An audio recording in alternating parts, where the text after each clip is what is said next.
नरेंद्र मोदी इस देश के लोकतंत्र को तबाह कर रहे हैं और उन्होंने इस देश के लोगों की शक्तियां छीनने में, लोकतंत्र की तार तार करने में कोई कसर नहीं छोड़ी है। लेकिन अगर उनसे चार हाथ बढ़कर और भी मुस्तैदी से और भी प्रबलता से कोई ये काम उनका कर रहा है तो वो इस देश का चुनाव आयोग है। आज चुनाव आयोग ने राज्य चुनाव आयोग अधिकारियों को लिखकर निर्देशित किया कि चुनाव संबंधित वीडियो या फोटोग्राफ्स 45 दिन बाद डिलीट किए जा सकते हैं। मतलब 45 दिन तक अगर किसी चुनाव में याचिका दायर ना हो तो चुनाव संबंधित जो वीडियोस हैं, जो फोटोग्राफ्स हैं, जो जांच में काम आ सकते हैं, उनको रिकॉर्ड से ही डिलीट किया जा सकता है। अभी तक नियम ये था कि वो 1 साल तक रखे जा सकते थे, जिससे लोकतंत्र में अगर कोई सवाल उठे तो ये सारी चीजें सबूत के तौर पर जांच में काम आ सके। आपको याद ही होगा दिसंबर में कैसे आनन फानन में चुनाव आयोग और कानून मंत्रालय ने मिलकर आपसे एक बहुत बड़ी शक्ति छीनी थी। इन लोगों ने मिलकर चुनाव के नियम ही बदल दिए थे।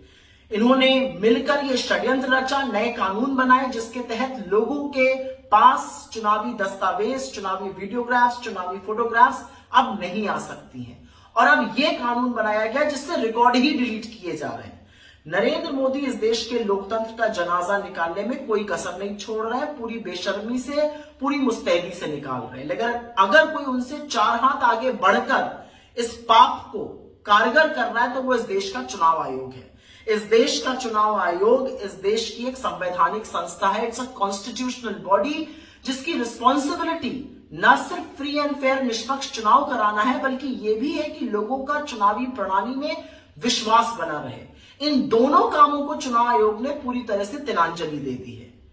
अब यह अलग बात है कि मोदी जी का और चुनाव आयोग का नाम सुनकर मीडिया को तो साफ सूझ जाएगा, लेकिन यह आपके मताधिकार की बात है, यह आपके वोट के प्रभाव की बात है, आपके वोट के हक की बात है।